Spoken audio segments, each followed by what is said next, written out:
वतन अजीज पाकिस्तान के अच्छे शुआरा में एक नाम इब्न हाशिम का है, आवाज़ है मियाँ इसराइल साक की।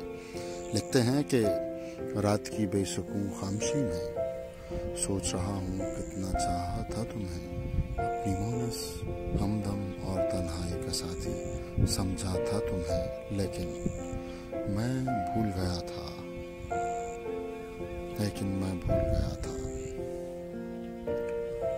हुस्न वाले खुद परस्त होते हैं, किसी की मोहब्बत का दम नहीं भरते, और इत्तफाक से तुम हुस्न का अनमोल शाहकार हो।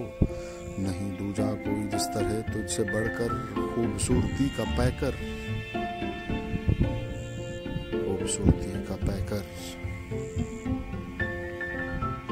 थी किसी तरह नहीं बेवफा भी तेरी तरह कोई।